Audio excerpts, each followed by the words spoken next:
Hola a todos, ¿cómo están?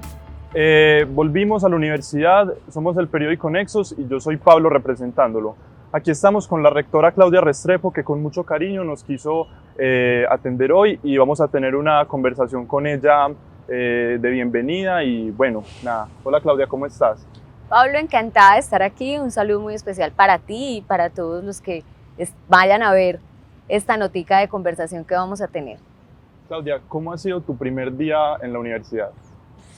Bueno, muy emocionante, primero porque he tenido la oportunidad de trabajar con alguna parte del equipo, manteniendo todas las medidas de bioseguridad, pero en el campus, preparándonos un poco para la semana de inducción que viene la próxima semana, pero adicionalmente pensando cómo vamos a hacer ese retorno a la universidad. Entonces ha sido como nostálgico, emocionante, también un poquito duro porque uno se va acostumbrando a trabajar desde la casa y ya coger el carro, venir, genera cansancio, pero bueno, adaptándome. Bueno, ojalá estemos pronto circulando. Contame, ¿recordás con mucho cariño, con tedio algunas cosas tu vida como estudiante acá? ¿Cuál es el mejor recuerdo que tenés de vida de estudiante y el que recordés de pronto con más pereza? A ver, Pablo, curiosamente, de las cosas que recuerdo con más amor, como con más emociones, la participación en los grupos estudiantiles. De hecho, pues, con un grupo de compañeros fuimos quienes dimos inicio a lo que hoy es el GPG, que es el Grupo de Proyección Gerencial. En ese momento iniciamos como el Laboratorio de Comunicaciones, el COM, y luego lo migramos a hacer un laboratorio de gerencia en el Grupo de Proyección Gerencial. Entonces fue una experiencia para mí de las más gratificantes, emocionantes. Digamos que me encanta cuando los veo a ustedes en todo este ejercicio porque yo siento que es aprovechar la universidad en toda su dimensión. Difíciles, yo creo que como todos viví mi momento como de dudas de si era la administración, si me había equivocado de carrera, de pronto me dieron ganas que iba a estudiar comunicación social, dije mi papá más o menos eso no le entraría como muy bien, entonces yo creo que como todos, algunos, y yo creo que de alguna manera empieza uno a sentir, pero la verdad es que seguí la administración y no me arrepiento un solo día, la he disfrutado, la he combinado porque tiene muchos vínculos con comunicación y con muchas de las cosas que hacemos aquí, entonces creo que tal vez ese es uno de los días que yo digo, Bueno, y a ver, a esa joven que en ese entonces quizá tenía tantas preguntas como dices, como nosotros, que no sabía si era la carrera, si de pronto para dónde iba, qué iba a hacer con su futuro. Ahora ya como rectora, ya viéndote, digamos, desde un plano un poco más lejano, ¿qué le puedes decir a esa muchacha de entonces? Miren, lo primero es que la universidad es un espacio y es un entorno de aprendizaje vivo. O sea, no es solo la carrera, no es lo que estudiamos. El hacer parte de la comunidad educativa, vivir el campus, vivir la conversación, inclusive en la virtualidad, vivir esa conectividad que uno va teniendo con sus compañeros, eso enriquece muchísimo. Segundo, yo creo que las dudas se valen. No se trata de, yo no voy a decirles que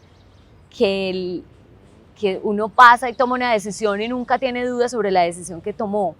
Lo que pasa es que tampoco se debe acelerar frente a esas decisiones. Yo creo que uno en la vida lo que va aprendiendo es a que uno no se juega la vida en todas las decisiones que toma, sino que uno va abriéndose caminos, uno va abriéndose oportunidades. Yo decidí estudiar administración, me gradué como administradora, pero posteriormente hice una maestría en filosofía.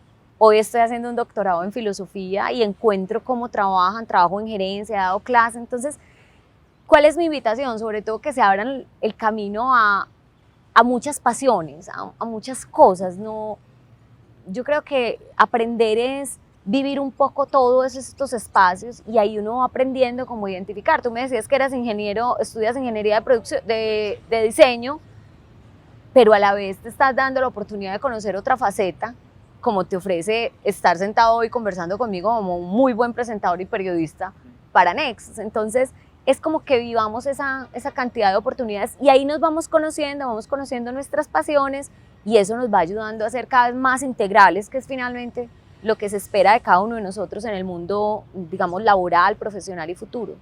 Entonces decime, vos nunca has parado de aprender, ¿cierto? En este momento estás continuando un doctorado en filosofía en la UPB y bueno, entonces, ¿qué deberíamos hacer todos en este momento? ¿Seguir estudiando o encontrar un trabajo que nos haga sencillamente sostener los deseos que tengamos? Pablo, yo veo, a mí la verdad es que me parece muy tedioso y es parte de mi personalidad seguramente, pero decir que voy a hacer una carrera y me voy a dedicar a eso y punto. Yo creo que primero el mundo es muy cambiante, es muy rápido. Yo egresé en 1997 en un escenario donde la gerencia tenía unas particularidades. Hoy es otro mundo supremamente distinto y eso, digamos que tú lo vas aprendiendo es porque cuando tú llegas a la universidad tú no deberías irte de ella. No nos deberíamos ir de la universidad, mantenernos conectados, aprender y transmitir conocimiento. Entonces, para mí casi que es una necesidad vital. La gente me decía, pero vos con lo ocupada que sos, con todos los roles que tenés y las tareas que tenés, ¿qué te vas a poner a hacer un doctorado? Y yo, es que es mantener viva mi mente, es mantener activo como el deseo de aprendizaje.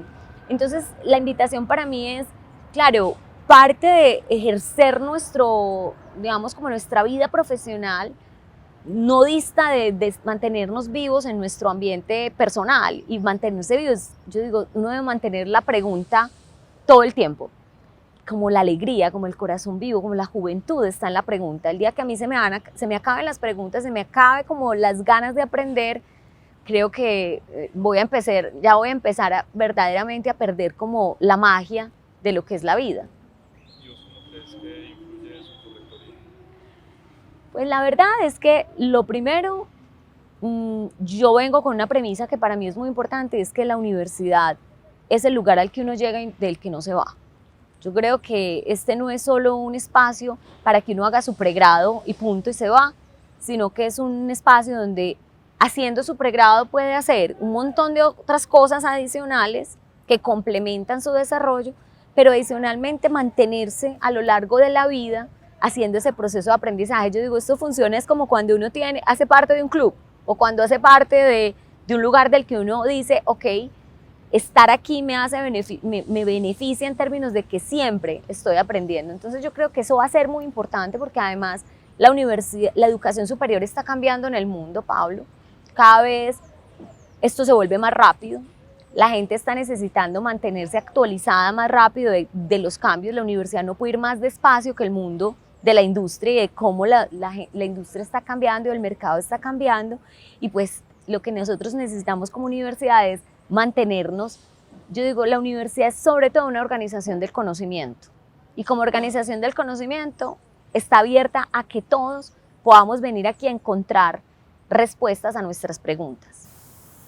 Tú dices que todo está cambiando.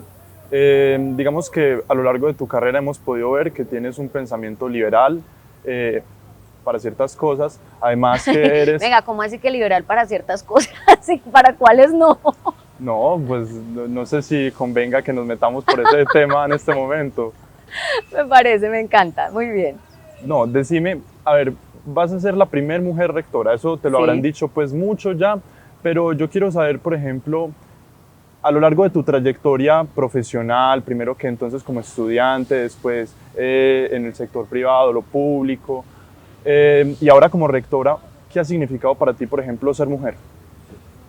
Mira, lo primero, y yo lo he dicho en diferentes instancias, las mujeres que hemos tenido acceso a la educación a veces nos cuesta pensar que verdaderamente hay barreras. Creemos que no. Hoy hay más conciencia, mi generación era un poquito menos consciente de eso. Y yo durante mucho tiempo nunca me entendí como barreras en mi desarrollo. Luego sí me di dando cuenta que inclusive muchas de esas barreras eran mías. Claro. Eran que yo había asumido algunos estereotipos. Normalizado. Sí, uno normaliza ciertas cosas, así como normalizas en las organizaciones fácilmente que tú tienes a un practicante y es muy fácil que a una practicante que es mujer le digan, la niña, ¿ya viste la nueva niña que llegó? Claro. Pero si el practicante es hombre, cuesta más trabajo que le digan, aquí llegó un niño a hacer una práctica. ese tipo de cosas que son tan sutiles van haciendo marca en el mundo de las organizaciones y en el mundo donde tú estás desarrollándote. Entonces, lo primero es que uno va empezando a entender que hay ciertos estereotipos, que además de los cuales somos esclavos, mujeres y hombres, porque los hombres igualmente están esclavos de sus propios estereotipos, ponerse... Del machismo. Exacto. No, y además, no solo del machismo, sino que al hombre le estás impidiendo, ¿por quién dice que el hombre no puede ser cuidador, Ajá. que el hombre no puede ser frágil, que el hombre no puede ser sensible? ¿Por qué lo tengo que encasillar en eso? Entonces yo creo que sobre todo lo que he aprendido es a entender que somos únicos, que somos diversos, que el poder es justamente que somos distintos, tú y yo somos distintos, distintos en edad, en género, en aprendizajes, probablemente en visiones del mundo, pero eso es lo que hace que nuestra conversación sea rica, porque tenemos puntos de vista distintos. Y construimos una verdad juntos. Yo pensaría que más que construir una verdad, que hay muchas, de alguna manera hay muchas visiones. Es posible que salgamos de esta conversación y yo termine y diga, uy, qué conversación tan rica, me encantó hablar con Pablo, y de pronto le pregunten a Pablo y diga, no, qué tan difícil, pues esta rectora no le saca una palabra. Es decir, es difícil, somos presa de nuestras percepciones, pero lo que sí es posible es que en la conversación las resolvamos, que juntos en la diferencia podamos llegar a un acuerdo y decir, no, bueno, no estuvo tan mal, pasamos hasta bueno en la conversación. Es decir, como permitirnos en nuestra diversidad y en nuestra unicidad. Yo no espero simplemente ser una mujer en el mundo de lo general. Yo lo que quiero es permitirme ser Claudia. Claro. Claudia en mi condición de mujer, pero en mi condición de muchas otras cosas, además de ser mujer que soy, y que efectivamente eso tenga un espacio en el lugar. Y que tú acá puedas ser Pablo, con la individualidad que representa Pablo, pero con la empatía de que Pablo y Claudia se tienen que sentar a trabajar juntos. Eso es, yo creo, que donde la universidad se vuelve rica, y ahí es donde pienso que el ser mujer me ha enseñado mucho más sobre la diversidad, porque me ha permitido verme en un lugar donde muchos espacios están diseñados para los hombres, para lo heterosexual, para ciertos marcos sociales específicos, y no está mal, solamente que no se trata de que la gente quepa en ese espacio, sino que diseñamos espacios más diversos. Veremos esto en tu periodo. Por ejemplo, ¿qué esperamos los estudiantes, los maestros? ¿Qué esperamos de Claudia en el 2021 en la universidad? ¿Qué cambios veremos? Bueno, lo primero es que yo creo que esta universidad es una universidad que en su mismo concepto universal ha venido creciendo en un programa humanista, gigante, cultural, y eso es una de las cosas que más comparto, que me hacen parte de la esencia de quién soy. ¿Qué podemos esperar? Esperemos que podamos diseñar cosas nuevas juntos, que vayamos hacia el frente de unos nuevos retos que tiene la educación superior. Nada va a ser igual que antes, pero no solo por la pandemia. Es que el mundo cambió mucho antes de la pandemia, lo que pasa es que nosotros no nos habíamos dado cuenta o estábamos un poquito demoraditos para llegar a eso. Esos cambios, ¿qué es lo que, digamos, cuál va a ser el gran reto que me va a tocar a mí? Es recoger todas esas cosas buenas que tiene la universidad desde su propuesta humanista, desde su propuesta profesional, desde la Universidad Parque, pero hacer de todo esto una propuesta competitiva en un mundo donde la educación y ustedes mismos están pidiendo cosas innovadoras, colaborativas.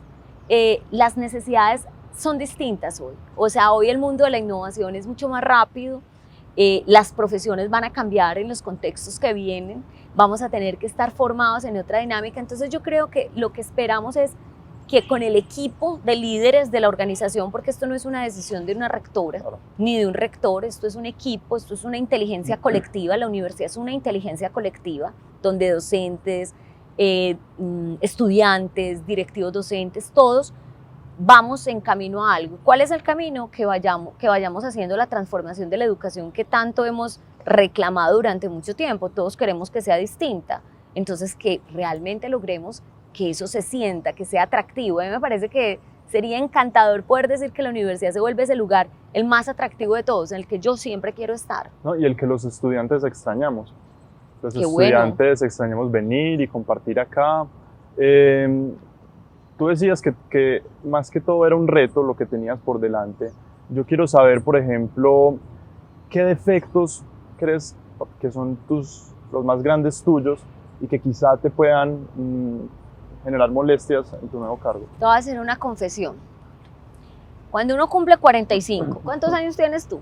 20. 20. Cuando tú tengas 45 o estés ya más grande, te vas a dar cuenta que uno no tiene cualidades y defectos, uno lo que tiene es características, que a veces ¿por qué lo digo? Porque muchas veces tu principal cualidad termina siendo tu peor defecto. Claro. Es decir, si yo puedo decir, mira, es que soy súper perfeccionista, eso me puede funcionar, puede ser buenísimo, es buena para hacer, es detallista, pero adicionalmente eso se vuelve un defecto porque, digamos, genera X, Y, Z. Entonces te voy a hablar un poquito de las características que tiene Claudia Restrepo, en las cuales vas a encontrar cosas que van a ser, que son buenas, pero que también pueden ser complejas. Por ejemplo, algo que la gente a veces no lo entiende mucho en mí o no lo cree, yo soy introvertida. Quiere decir que me recargo en la soledad, me gusta la soledad y eso a veces me retrae un poco de la vida social, que en muchos ámbitos es relevante. Esto es un campus que tiene un montón de personas y que de pronto no es fácil darme el permiso de, oye, yo estoy cansada de ver gente. No, porque tengo que estar allí. Entonces es una condición que para mí se puede volver una debilidad en un momento determinado. Soy súper tendiente a ser adicta al trabajo. Eso es súper bueno, de cara a que cuando me pongo un proyecto, pues se la meto toda, la intensidad, el afecto. Yo quiero en una semana ya saberme toda esta universidad de arriba abajo, pero puedo no ser empática a veces con que no todo el mundo tiene la misma disposición o posición. Entonces, ese tipo de cosas son cosas que uno va aprendiendo, que las va modulando en la vida y va diciendo, yo creo que son características que tengo que tienen cosas buenas, pero que a la vez harán, y ahí le solté dos, introvertida y un poquito obsesiva con el trabajo. Sí, y además me decías que disfrutas la soledad. Tú eres una mujer que ha pasado, como todas las personas, pero en este caso tú, por momentos muy duros en tu vida. Por ejemplo, para ti, ¿cómo se manifiesta la soledad? Pablo, yo soy meditadora. Hace muchos años inclusive me fui a entrenar a la India y como tú mismo dices, he tenido momentos complejos de conexión con la enfermedad y con la muerte que me han enseñado a entender un poco lo trascendente. Soy una persona muy espiritual, no soy religiosa, no me congrego con ninguna religión, no te puedo decir que soy ni católica, pero tampoco pues que soy budista, no. Pero sí soy muy espiritual, sí tengo una interioridad muy fuerte, cultivo mucho mi interioridad, entonces por eso medito, hago práctica de yoga diario. Si no hago yoga, se me nota, porque soy... ¿Cómo? ¿Cómo se me nota? Digamos que soy más querida cuando hago yoga. No, sencillamente creo que te da más ecuanimidad, te da más tranquilidad. Cuando, digamos, uno se agita mucho, además cuando está en estos roles donde tienes que tomar decisiones, donde estás pensando todo el tiempo, cuando te das la pausa, cuando meditas, cuando te das espacio para cultivar tu cuerpo, que en mi caso es yoga, pero que puede ser un nadador o puede ser el que monta en bicicleta y lo hace con un nivel de conciencia y de concentración, pero quien cultiva el cuerpo y la mente, por decirlo de alguna manera, lo que logra encontrar es un poquito más de ecuanimidad, un poquito más como de que la piensa 3 veces antes de tomar una decisión, es un poquito más afinado en sus juicios. Entonces, la soledad a mí se me ha vuelto como una oportunidad para aprender a cultivar la espiritualidad y cultivar la trascendencia. Ese es básicamente, creo que lo que ha hecho de mí el amor por la soledad. Y por ejemplo, hablando de yoga, ¿qué relación tendría para Claudia el yoga y la educación? Ay, no, pero es que Pablo es un periodista muy agudo. Mira,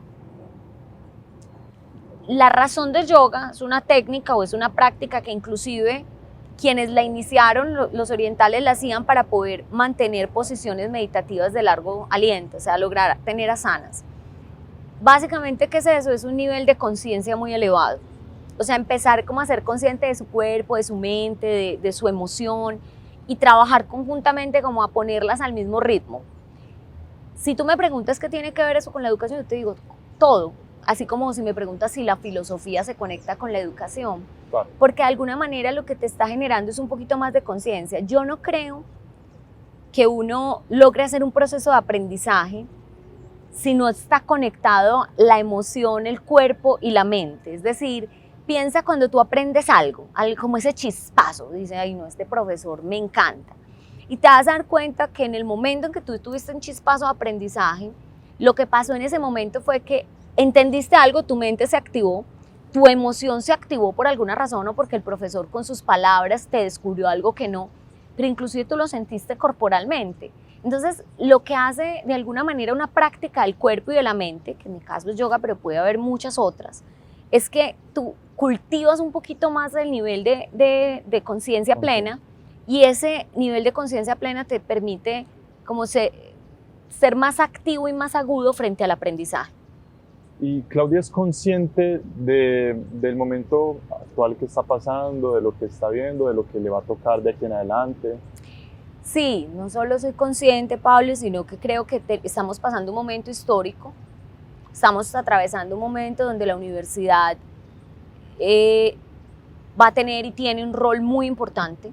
Creo que el que viene es todavía más importante a lo que ha pasado, porque de alguna manera lo que estamos viviendo es que muchas de las formas, de los hábitos y de las prácticas que nosotros teníamos en cómo vivíamos, están cambiando y ya no van a ser las de antes, tampoco van a ser las que no nos vamos a quedar en el mundo de la pandemia, pero sí nos van a cambiar formas de ver el mundo, sí nos van a cambiar formas de cultivar nuevos hábitos, y las universidades y las instituciones educativas en general van a ejercer un rol súper relevante, porque ¿dónde es que esperamos? Recuerden que en la universidad no solo aprendemos una carrera, no, aprendemos a relacionarnos y nos cultivamos como seres humanos. Claro. Entonces, estos espacios tienen que ser los espacios donde también aprendamos eso, o sea, donde aprendamos por qué es importante usar un tapabocas, por qué es importante mantener el distanciamiento social, cómo lograr llegar a la alternancia. La alternancia va a ser una realidad en el futuro, en el mundo laboral y en el mundo educativo. Las universidades tenemos que ser los laboratorios donde eso pase. Entonces, claro que soy súper consciente y creo que el gran reto que nos queda a nosotros es ser como los actores relevantes en ese proceso de transformación. Bueno, y por ejemplo, hablando de estos temas de conciencia, ¿te arrepientes de algo en la vida? No, yo no creo. Yo la verdad tengo una visión, Pablo, como de que uno no se juega la vida en cada decisión que toma. Y eso lo va aprendiendo también con los años. Cuando uno es más joven, uno cree que, bueno, yo decidí estudiar esto, entonces esto va a ser para toda la vida, esto no va a cambiar. Y resulta que la vida va cultivándose. Entonces, yo no puedo decir, claro, hay momentos donde uno toma una decisión y uno dice, ok, ¿qué habría sido de mí si hubiera tomado otra? Pero no me pongo a pensar mucho en eso porque es que ese camino no necesariamente lo cerré. Yo puedo volverlo a abrir y volverlo a abrir y volverlo a abrir. Te lo voy a contar así. Por ejemplo, yo en algún momento tomé la decisión, cuando me fui a hacer la maestría de filosofía, en irme a vivir a Costa Rica y en llevar una vida más orientada a la filosofía y inclusive a la meditación y a todo esto que enfocada a la gerencia.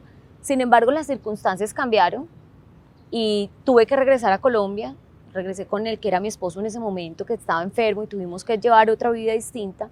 Pero eso no quiere decir que yo mañana no vaya a poder dedicarme a la filosofía puramente y vaya a dedicarme a esto. O sea, el mundo es como una serie de caminos que se van abriendo, y yo creo que es mucho más saludable no arrepentirse de lo que no hizo, sino pensar qué es lo que viene. Ok. Claudia, un libro que te haya marcado. Un libro que me haya marcado, bueno, es que hay muchos, soy una lectora.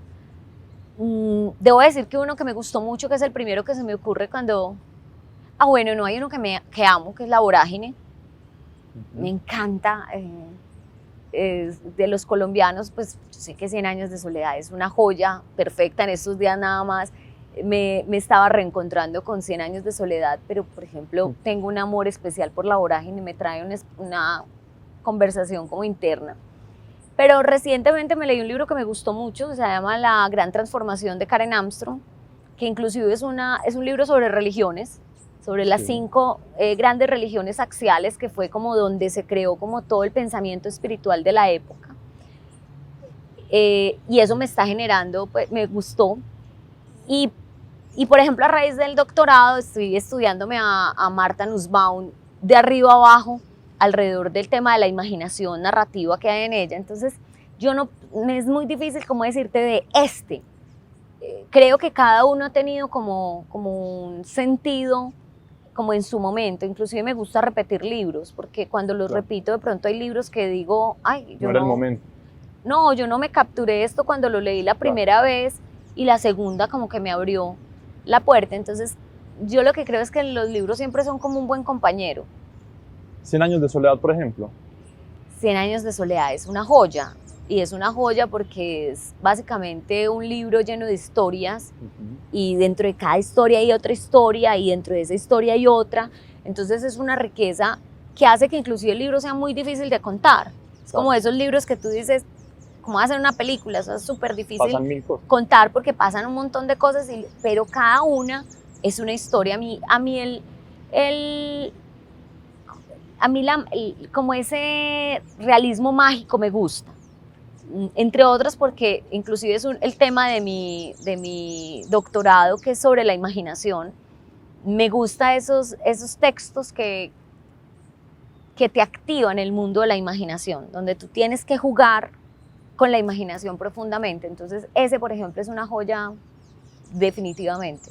Tenía entendido que el tema de tu doctorado era el sentido espiritual del trabajo. No, a ver, sí. Lo que pasa es que cuando uno está haciendo un doctorado, lo que pasa es que la pregunta se va transformando. Yo inicié con una reflexión alrededor de la ética y el humanismo. Sí. Fue un poco como mi gran pregunta, es decir, ¿son tan dispares la técnica y el humanismo, o hay un momento donde ellas se conectan y uno puede encontrar como ese sentido espiritual del trabajo? Pero en esta última etapa, ya cuando estoy construyendo como el proyecto y tal, un poco lo que hice fue explorar más qué tenían en común el humanismo y la técnica, y me encuentro con que hay una categoría que se llama la imaginación, que tanto la necesita la técnica y la ciencia, porque la pregunta científica es una hipótesis que se aparece de la imaginación, pero que el humanismo requiere de la imaginación. Martha Nussbaum, por ejemplo, lo dice, la imaginación narrativa, y es la posibilidad de que yo me ponga en tus zapatos, que yo sea capaz de imaginar qué está sintiendo Pablo con esa tablet, sentado aquí hablando con la rectora mientras la entrevista, y yo trate de pensar cómo te sientes, me haga tratar de ser distinta. Si yo no me imagino tú cómo te sientes, es difícil. Entonces la imaginación puede ser una competencia que te genere capacidad técnica para hacer un estudio científico, pero te genere capacidad humana para poder ser más empático con el otro. Entonces lo que hice, y eso va a pasar en el doctorado, puede que me entrevistes en un año y te diga, ve, la pregunta me ha estado variando y estoy en este momento, porque lo que ocurre es que tú tienes como una pregunta que se vuelve una pregunta de vida. Y para mí la pregunta de vida ha ido muy encabezada siempre entre lo humano y lo técnico, entre otras porque soy administradora, que es una carrera bastante técnica, bastante asociada como a un ejercicio y una práctica. Y el humanismo, estudié filosofía, y a veces eso parece como que son dos cosas súper distintas, y uno dice, eso no es tan distinto. A mí me ha hecho la filosofía ser mejor administradora, y la administración me ha permitido entender un poco mejor la pregunta filosófica. Entonces lo que estoy tratando en mi pregunta de doctorado es cómo eso se va conectando. Y hoy estoy haciendo una hipótesis, y es la posibilidad de que la imaginación sea una categoría de análisis que las junte. Bueno, y para cerrar, por ejemplo, entonces, en tu pregunta, ¿cierto? ¿Qué respuesta podrías dar ahora, o qué nos podrías decir para todos nosotros? ¿Cómo podríamos entonces cultivar o desarrollar esa imaginación o esa empatía que nos ayude a conectar todas las otras áreas? Mira, hay una cosa súper importante en el proceso de aprendizaje, y es imaginar. ¿Por qué? Porque realmente el aprendizaje, inclusive hoy, cuando hay mucho más acceso a la información, hoy no nos tenemos que memorizar muchas cosas porque ya eso está, pero la imaginación tiene una cosa clave, y es que siempre activa la pregunta detrás. Y te lo voy a poner Y detrás de esa pregunta uno va construyendo mundos. Se los voy a poner de una manera bien sencilla. Pensemos en dos niños jugando, pequeños, o cuando ustedes estaban pequeños. Y uno empieza a inventarse la historia. Vamos de excursión. Entonces, Pablo, vamos de excursión. Entonces tú me dices, listo, vamos de excursión. Ay, pero mira el río. Y tú dices, ah, sí, entonces en el río mira esa piedra. Y yo te digo, claro, esa piedra. Ninguno de los dos está viendo ni el río ni la piedra. Ni siquiera estamos seguros que el mismo río sea igual o la piedra sea igual. Pero eso nos está permitiendo construir una historia juntos. ¿Qué historia nos está permitiendo? La excursión. Así funciona el mundo de la imaginación. Cuando yo logro mantener ese concepto, por ejemplo, yo no sé si a ustedes les ha pasado en clase, que ustedes llegan a la clase y el profesor les dice, ¿qué preguntas dejó el texto? Y nadie levanta la mano. Eso es una ausencia altísima de imaginación. ¿Por qué? Porque la pregunta, lo importante no es que tú tengas las respuestas. Lo importante es que el texto te genere capacidad de indagar, te genere preguntas. Porque si yo llego y lo que les digo es, bueno, tienen preguntas sobre el documento, entonces tú me dices, ah, sí, tal, y te las contesto. Pero cuando yo les devuelvo y les digo, miren, se leyeron este texto, díganme qué preguntas tienen ustedes. Está el poder que tú tienes de que ese texto no pasó de largo, sino que ese texto se volvió para ti una posibilidad de indagar y Claro. decir, ve, leí ese texto y la verdad no le entendí o me pareció que la pregunta que generó esto. Entonces lo que digo es, no renuncien nunca a la posibilidad de imaginar, porque en la posibilidad de imaginar es la posibilidad de indagar y la posibilidad de crear otros escenarios. Cuando renunciamos a eso, renunciamos a la posibilidad del aprendizaje. Y un poco cuando ahora estamos hablando de la clase invertida y ustedes a veces dicen, este profesor no está haciendo nada porque no me está dando clases, sino que me mandó el documento. Es que así es. Yo no te tengo que dar soluciones, yo ya hice ese curso. Claro. Yo lo que necesito es que tú veas algo, veas una foto, veas un texto y eso te genere 1000 preguntas. Y si no le genera sino 2, vuelva a que lo lea hasta que le genere 3, hasta que le genere 4, hasta que le genere 5. Porque cuando te generan esas preguntas, en el mundo real, lo más relevante no son las respuestas. Lo más importante va a ser que tú seas capaz de hacer las preguntas correctas. Entonces, por eso yo creo que, y lo dije y lo he dicho públicamente, la universidad es el espacio para imaginar el futuro. Y por eso lo defiendo desde esa perspectiva. En EAFIT estamos para imaginar el futuro. Y para imaginar el futuro están Nexos, están todos los grupos, estamos los estudiantes y los docentes permitiendo a ver qué se nos ocurre. Nadie les va a contestar esa pregunta, ni siquiera la rectora. Claro. Bueno, no. Entonces la invitación a todos es que aprendamos a generar preguntas, a cultivar la imaginación, la empatía. Y Claudia, te agradezco mucho por el espacio que nos brindaste. Bienvenida a la universidad. Gracias. Estamos felices de tenerte acá y nada, muchas gracias a todos. ¿Y qué tal si nos vamos en la excursión en el río y en la piedra que diseñamos ahorita?